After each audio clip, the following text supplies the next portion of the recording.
Hello everyone, I welcome you all in this amazing platform जिसका नाम है black and white. Sir क्या कर रहे थे हम? सर हम चैप्टर 9 कर रहे थे। चैप्टर 9 में हमने एक्सेस डिमांड और डेफिसिट डिमांड का चैप्टर स्टार्ट किया था। इससे पहले हम चैप्टर 7, चैप्टर 8 कर चुके हैं और चैप्टर 9 का भी फर्स्ट पार्ट कर चुके हैं, जिसके अंदर हमने डिस्कस किया था कि एक्सेस डिमांड क्या होता है, डेफिसिट डिमांड क्या होता है, क्यों होता है एक्सेस डिमांड, क्यों होता है डेफिसिट डिमांड, उसका ग्राफ देखा था हमने। ये सभी चीज़ें हमने डिस्कस किया था।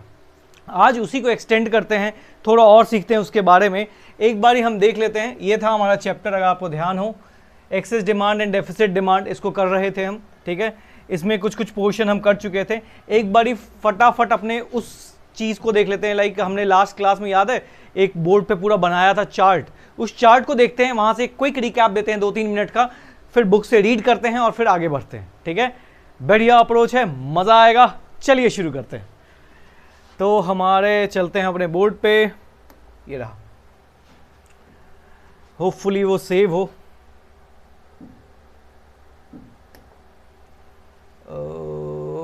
ये रहा, यस, मिल गया। चलिए, याद है आपको, हमने इसको किया था एक्सेस डिमांड और डेफिसिट डिमांड। क्या होता है sir? Excess demand when demand is more then supply. Simple बात है ना सर। एक्सेस डिमांड, जब डिमांड सप्लाई से ज्यादा है तो एक्सेस डिमांड है। डेफिसिट डिमांड, जब डिमांड सप्लाई से छोटा है तो डेफिसिट डिमांड है। सिंपल है ना सर। एक्सेस है तो डिमांड ज्यादा है, डेफिसिट है तो डिमांड कम है। ये तो वर्ड से ही क्लियर था ना। फिर हमने देखा क्या, इसका एक ग्राफ देखा हमने।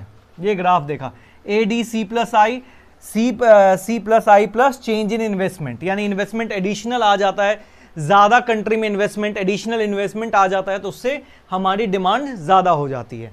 वेयर एज कुछ इन्वेस्टमेंट अगर नहीं आता है, इन्वेस्टमेंट चेंज इन इन्वेस्टमेंट यानी इन्वेस्टमेंट कम हो जाता है, जिसकी वजह से हमारा डेफिसिट डिमांड हो जाता है। सर हमने रीजंस देखे थे क्यों होता है एक्सेस डिमांड और डेफिसिट डिमांड, आपको अगर याद हो तो चलो चलो चलो, यस, हाँ सर, एक्सेस डिमांड आपने बताया था, डिमांड ज्यादा तब होता है जब लोग ज्यादा पैसा खर्च करते हैं।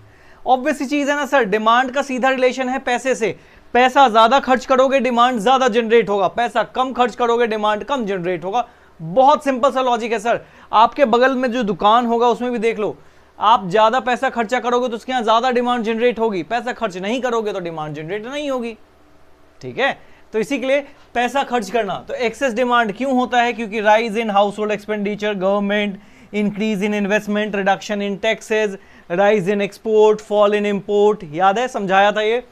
फिर हमने देखा था टैक्सेस वाला भी, मैंने एग्जाम्पल लेके समझाया था, याद करो पिछले वीडियो में। ठीक है, fall in house hold, fall in government expenditure, reduction in investment, increase in tax, fall in export, increase in import, ये सारे रीजन है जिसकी वजह से डेफिसिट डिमांड होता है सर। ये रीजन थे जिसकी वजह से एक्सेस डिमांड होता है, ये रीजन है जिसकी वजह से डेफिसिट डिमांड होता है। ओके, तो ये रीजंस हैं। अब इससे कंट्री में इंपैक्ट क्या आता है सर, ये भी देखते हैं इंपैक्ट क्या रहता है। बट इसको एक बारी बुक से देख लें क्या, क्योंकि लास्ट क्लास में हमारे पास टाइम नहीं था तो हमने बुक से देख नहीं पाए थे। एक बारी देख लेते हैं सर। देखो, excess demand refer to a situation when aggregate demand is more than aggregate supply. Sir same, ठीक है। अच्छा, याद रखना, aggregate supply corresponding to full employment level, यानी कंट्री अपने फुल एम्प्लॉयमेंट पे वर्क कर रहा है, यानी फुल एफिशिएंसी से वर्क कर रहा है। ठीक है सर, अगर आपको याद होगा ये ग्राफ हमने बनाया था, ये क्या था, सी प्लस आई, उससे ऊपर C plus I plus change in investment, तो ये क्या था, एक्सेस डिमांड। हमारा डिमांड यहां होना चाहिए था सी प्लस आई के हिसाब से। एडी यही किया था ना हमने, एडी कैसे निकालते थे, सी प्लस आई, तो ये होना चाहिए था डिमांड, बट इस बारी ये ऊपर आ गया है। तो ये एक्सेस क्यों हुआ है? क्योंकि चेंज इन इन्वेस्टमेंट है, इन्वेस्टमेंट कंट्री में और आ गया, खर्चा बढ़ा, इन्वेस्टमेंट आया तो खर्चा हुआ ना, खर्चा हुआ तो डिमांड और बढ़ गया। सर डिमांड और बढ़ गया तो ये जो है एक्सेस डिमांड का ग्राफ बन गया। सिमिलरली हम बना चुके हैं रीजन ऑफ एक्सेस डिमांड। देखो क्या क्या रीजन है सर, बात करते हैं। Rise in propensity of consumption, house hold consumption की बात कर रहा है। Increase, reduction in tax, tax याद है, रिडक्शन इन टैक्स समझाया था पिछले क्लास में। Increase in government expenditure, increase in investment, fall in import, rise in export, deficit. Sir सारा ही सेम है जो समझा चुके हैं। तो अगर आप इसको यहां से भी रीड कर रहे हो तो आपको अच्छे से समझ में आएगा। क्यों? क्योंकि डिटेल में समझा चुका हूं मैं आपको। ठीक है, आइए आगे बढ़ते हैं। आज इस पे ज़्यादा टाइम वेस्ट नहीं करूँगा क्योंकि मैं पिछला क्लास पूरा इन पे लगा चुका हूँ। अगर मैं आज भी लगाऊंगा तो शायद आगे कुछ नहीं पढ़ा पाऊंगा, इसीलिए मैं बस रिकैप दे रहा हूँ, एक छोटा सा ग्लिम्स, ताकि आपको पता हो कि ये सारी चीज़ें मुझे आता है। तभी इस वीडियो को देखने का मोटिव है, मतलब है, क्योंकि आपको पिछला आता है तभी अगला समझ में आएगा। ठीक है। एक्सेस डिमांड क्या होता है सर? डेफिसिट डिमांड क्या होता है? Deficit demand refer to a situation when aggregate demand deficit यानी लेस देन, डेफिसिट डिमांड है ना, तो लेस देन एग्रीगेट सप्लाई। ठीक है। फुल एम्प्लॉयमेंट लेवल पे आउटपुट चल रहा है सर। यहाँ पे एडी सी प्लस आई यहाँ होना चाहिए था, but C plus I minus change in investment हो गया, यानी इन्वेस्टमेंट कंट्री में नहीं आई। तो क्या हो गया? अगर इन्वेस्टमेंट नहीं आएगा तो एक्सपेंडिचर के लिए लोगों के पास पैसा कहाँ से आएगा? समझ रहे हो ना? देखो, हम कभी पैसा इन्वेस्ट करते हैं। अगर मैं लेट सपोज 1 करोड़ का घर खरीद रहा हूँ, अगर मैं 1 करोड़ का घर खरीद रहा हूँ, अगर मैं 1 करोड़ रुपए इन्वेस्ट कर रहा हूँ, तो उस 1 करोड़ से सिर्फ मैं घर नहीं खरीद रहा हूँ, कई लोगों को पैसा मिल रहा है। बिल्डर को पैसा मिल रहा है, कॉन्ट्रैक्टर को पैसा मिल रहा है, लेबर को पैसा मिल रहा है ना। तो अगर मैं इन्वेस्ट करता हूं तो लोग अपना एक्सपेंडिचर बढ़ाते हैं, क्योंकि उनको इनकम मिल रही है। अगर मैं इन्वेस्टमेंट नहीं करूंगा तो ये जो कॉन्ट्रैक्टर है, लेबर है, इसको पैसा नहीं मिलेगा ना बेटा। तो यही इन्वेस्टमेंट नहीं किया, तो जिसकी वजह से डेफिसिट डिमांड हो गया। ठीक है। चलो, रीजंस फिर से वही सारे रीजन जो मैंने करवा दिए थे। ठीक है। अच्छा, ये एक्सेस डिमांड और डेफिसिट डिमांड का डिफरेंस है, एक बार देखें क्या? थोड़ा थोड़ा देखते हैं, मजा आएगा। या इससे पहले ना एक काम करते हैं, इससे पहले ना इसके वो समझ सकते हैं, इम्पैक्ट समझ लेते हैं कि आखिर एक्सेस डिमांड होने से कंट्री पे क्या इम्पैक्ट आता है और डेफिसिट डिमांड होने से कंट्री पे क्या इम्पैक्ट आता है। छोटा छोटा देख लेते हैं, फिर आएंगे इसको रीड करेंगे। ठीक है। चलो सर, ये तो था रीजंस को हम करते हैं ऊपर। रीजंस के बाद आ जाता है हमारे पास इम्पैक्ट। ठीक है। इम्पैक्ट ऑफ एक्सेस डिमांड और इम्पैक्ट ऑफ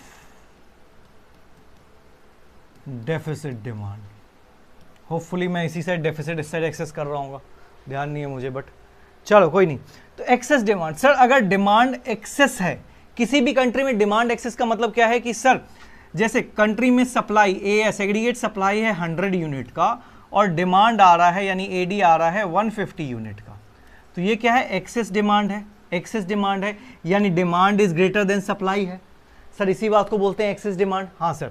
अब इसकी वजह से कंट्री में क्या क्या इंपैक्ट आ सकता है? सबसे पहला देखो, अगर कोई चीज मान लो आपके पास कम है और ज्यादा लोग हैं लेने वाले, आप समझना, आप मोमोज का ठेली लगाते हो, 12वीं में बहुत अच्छे मार्क्स लेके आए आप, उसके बाद पापा ने बोला बेटा ऐसा है मोमोज का ठेला लगाओ, तो आपने मोमोज का ठेला लगाना शुरू किया। बट पापा को नहीं पता था कि आप बहुत अच्छा मोमोज बेचते हैं।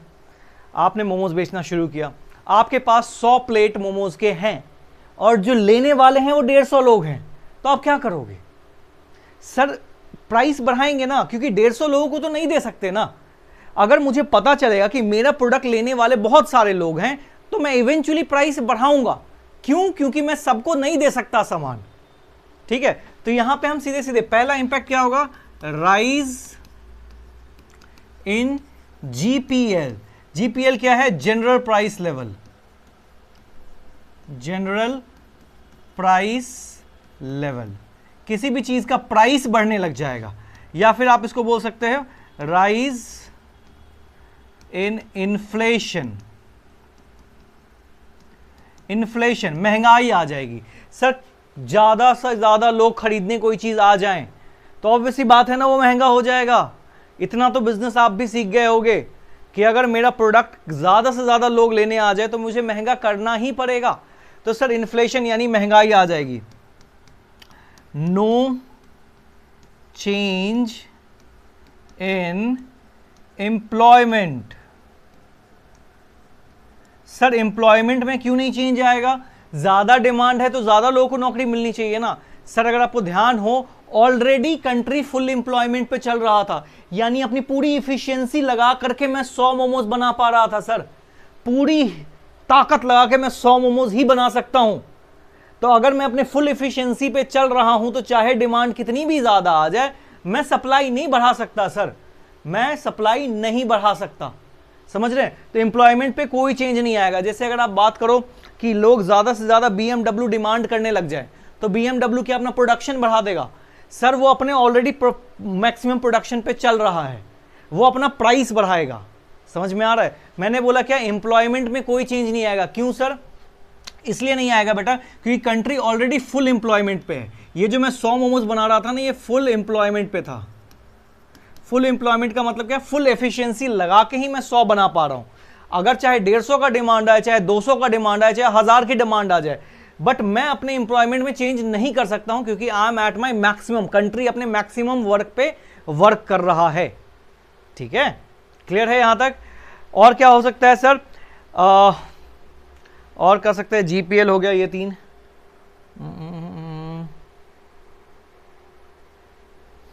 Effect on, no effect on output, ये भी लिख सकते हैं आप, no effect on output.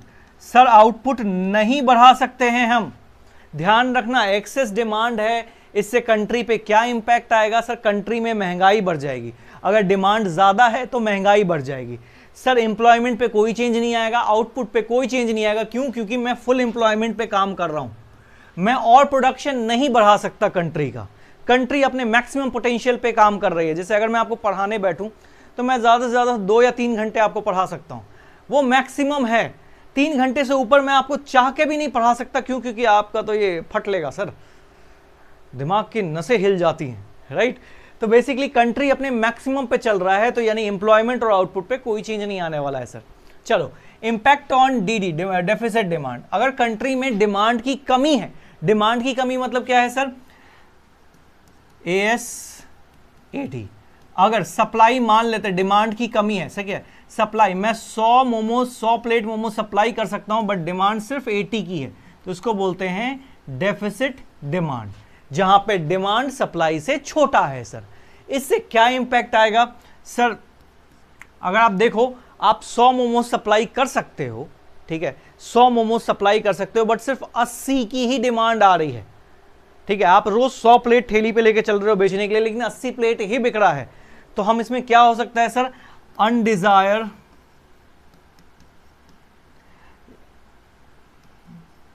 Undesirable stock create हो जाएगा। यानी वो सामान जो नहीं बिका सर, मैं तो 100 लेके गया था ना, 100 प्लेट मोमोज, बिका तो 80 प्लेट ही है, तो यहां पे अनडिजायरेबल स्टॉक क्रिएट हो गया क्या सर? हो गया ना। दूसरा, under employment, under employment create हो जाएगा सर। अंडर एम्प्लॉयमेंट क्रिएट हो जाएगा मतलब क्या है सर?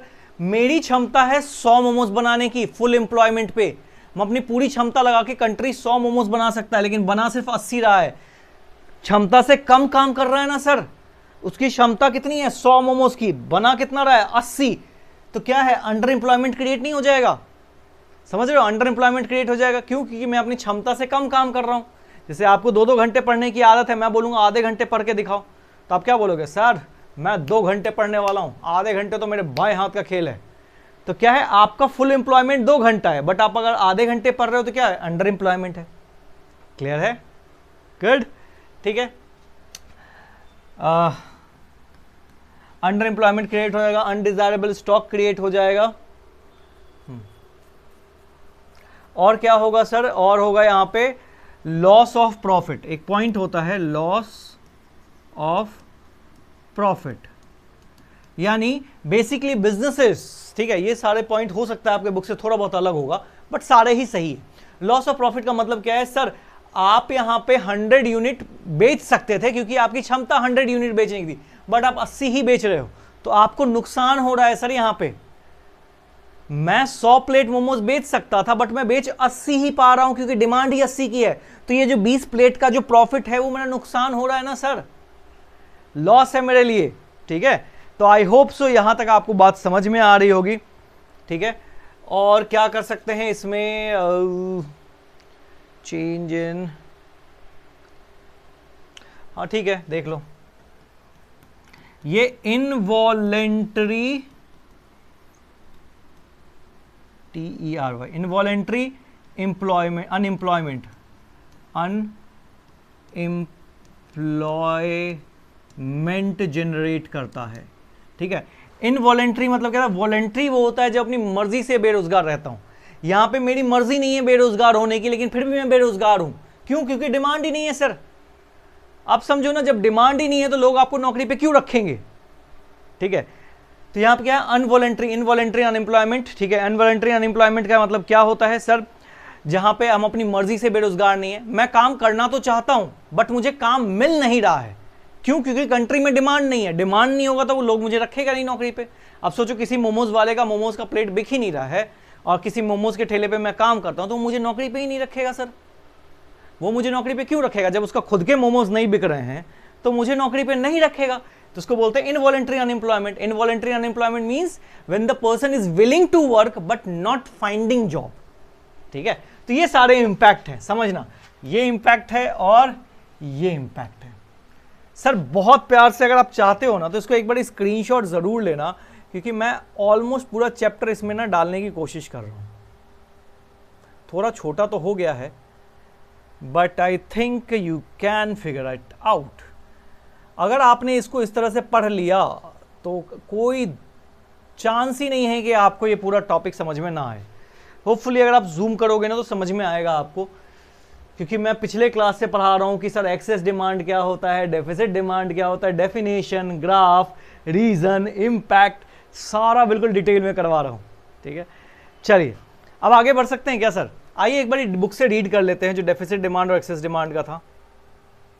ये देखिए सर, एक्सेस डिमांड, आइए रीड करते हैं सर। क्या है sir excess demand? It refer to a situation, देखो sir, it refer to a situation when AD is more than AS. जब एडी एएस से ज्यादा होता है तो उसको क्या बोलते हैं? याद है, अभी बताया था, AD is more than AS, तो उसको बोलते हैं excess demand. corresponding to full employment level in the economy। ऐसा माना जाता है कि पूरे क्षमता से कंट्री काम कर रही है, फिर भी AD is more than AS है।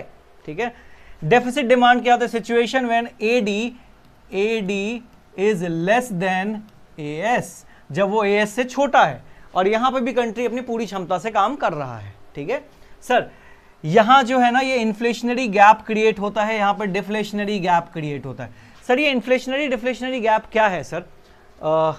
आओ समझाता हूं एक बारी। आ जाओ वहीं पे चलता हूं, उसी में दिखाता हूं। Inflationary gap, deflationary gap although आप कर चुके हो, लेकिन फिर भी मैं वहां से दिखाई कर देता हूं। ये याद है आपको, ये वाला गैप? अगर आपको याद हो तो ये देखो,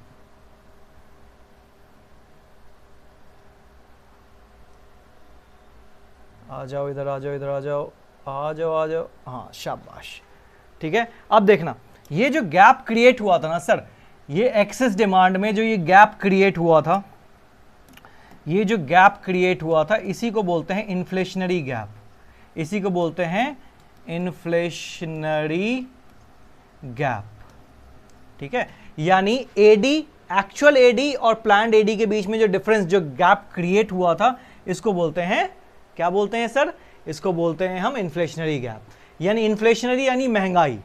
क्यों? क्योंकि डिमांड 100 यूनिट की होनी चाहिए थी, है 150 यूनिट की, तो 50 यूनिट की ज्यादा डिमांड है। ज्यादा डिमांड है तो क्या क्रिएट होगा? इन्फ्लेशन, महंगाई। डिमांड ज्यादा है तो क्या क्रिएट होगा? इन्फ्लेशन। वेयर एज यहां पे क्या है, देखो 100 यूनिट होना चाहिए था, 80 की डिमांड आई है, डिमांड कम आया है, तो इसको बोलते हैं डिफ्लेशनरी गैप। Deflationary gap. आप एक और तरीके से याद कर सकते हो इसको, समझना। इन्फ्लेशनरी गैप किसमें क्रिएट होता है सर? एक्सेस डिमांड में। तो आप इसको ऐसे याद कर सकते हो, देखो दो था ना, ऐसे D D D. Deficit demand में डिफ्लेशनरी गैप होता है। ठीक है, डेफिसिट डिमांड में डिफ्लेशनरी गैप क्रिएट होता है, एक्सेस डिमांड में इन्फ्लेशनरी गैप क्रिएट होता है। ठीक है, ध्यान रखना, ऐसे भी याद कर सकते हो। एक्सेस डिमांड है, डिमांड ज्यादा है, अगर किसी चीज की डिमांड ज्यादा है तो इन्फ्लेशन क्रिएट होगा, किसी चीज की डिमांड कम है तो डिफ्लेशन क्रिएट होगा। और उससे नहीं याद है तो मैंने पहले बता दिया है, D D D, deficit demand, deflationary gap. तो बची एक इन्फ्लेशनरी गैप गया था, तो वो एक्सेस डिमांड को मिल गया। ठीक है, ऐसे भी याद कर सकते हैं। चलो, हाँ जी, तो क्या है? एक्सेस डिमांड में inflationary, deficit, D D D, deficit demand में डिफ्लेशनरी गैप। डेफिसिट डिमांड में डिफ्लेशनरी गैप, ठीक है। आ जाओ, it indicate over full employment equilibrium, यहाँ पे फुल एम्प्लॉयमेंट होता है, यहाँ पे अंडर एम्प्लॉयमेंट इक्विलिब्रियम होता है, याद है अंडर एम्प्लॉयमेंट बताया था ना, इसके इसमें बताया था, इंपैक्ट में बताया था कि अंडर एम्प्लॉयमेंट क्रिएट हो जाता है। क्यों? क्योंकि लोग अपने फुल एफिशिएंसी से काम ही नहीं कर पा रहे हैं सर, डिमांड कम हो जा रहा है तो लोगों को अपनी एफिशिएंसी गिरानी पड़ रही है, एफिशिएंसी गिरा रहे हैं तो अंडर एम्प्लॉयमेंट क्रिएट हो जा रहा है सर, ठीक है। फिर बात करते हैं person, it occur due to excess of anticipated expenditure, basic वही है, ये होता है, इस एक्सेस डिमांड क्यों होता है? क्योंकि लोग ज्यादा पैसा खर्चा कर रहे हैं। डेफिसिट डिमांड क्यों होता है सर? क्योंकि पैसा लोग खर्चा ही नहीं कर रहे हैं सर, तो डेफिसिट डिमांड क्रिएट हो जा रहा है, ठीक है। इंपैक्ट ऑन अनएम्प्लॉयमेंट, ये आप रीड कर सकते हो, इंपैक्ट ऑन प्राइस, इन्फ्लेशन में प्राइस इंक्रीज करेगा, rise in GPL, rise in GPL, इसमें क्या होगा? फॉल इन जीपीएल, क्योंकि बिक ही नहीं रहा है सामान तो लोग सस्ता करके बेचेंगे ना सर, लॉस ऑफ प्रॉफिट। यहां पे जब बिक ही नहीं रहा है सामान तो सामान को सस्ता करके बेचना पड़ेगा ना सर, क्योंकि डिमांड डेफिसिट है, ठीक है। अगर आपके ठेले पे 100 मोमोज है आपके पास, 80 लोग ये खाने वाले, तो क्या बोलोगे? सर एक प्लेट के प्राइस में 1.5 प्लेट दूंगा, बट खा लो सर, सामान खत्म करो सर। तो आप अपना प्राइस गिरा रहे हो ना सर, प्राइस गिरा रहे हो। देखते हो ना साल के एंड में अगर सामान नहीं बिकता है तो क्लियरेंस सेल लगा देते हैं, बिग बिलियन डे लगा देते हैं। वो कर क्या रहे हैं? अपना स्टॉक क्लियर कर रहे हैं। तो बेसिकली जनरल प्राइस से नीचे बेचने की कोशिश कर रहे हैं ताकि लोग खरीदें, एटलीस्ट उनका सामान क्लियर हो, ठीक है। तो यहाँ राइज इन जीपीएल, यहाँ फॉल इन जीपीएल, क्लियर है यहाँ तक? चलिए अब आते हैं इसको सिचुएशन। सर एक्सेस डिमांड भी प्रॉब्लम है, डेफिसिट डिमांड भी प्रॉब्लम है, ठीक है। एक्सेस डिमांड भी प्रॉब्लम है और डेफिसिट डिमांड भी प्रॉब्लम है। हे भगवान, 21 मिनट का वीडियो बन गया क्या? I am really sorry, but समझाने में आई थिंक सो ज़्यादा डीप में चले गया मैं। एक और पार्ट लगेगा, ठीक है, फिर मैं उसमें रीज़न करवा के ख़त्म करवा दूंगा। मैं अगली जो भी पार्ट आएगा उसमें पिछला कोई भी रिवाइज़ नहीं करवाऊंगा। मैंने थोड़ा सा रिवीजन में चला गया और बाकी चीज़ों को समझाने में तो थोड़ा सा टाइम ज़्यादा लग गया। आई विल ट्राई कि कम से कम टाइम में इसका नेक्स्ट पार्ट मैं ख़त्म कर दूँ, ठीक है। तब तक के लिए बाय बाय, टेक केयर और पढ़ते रहिए।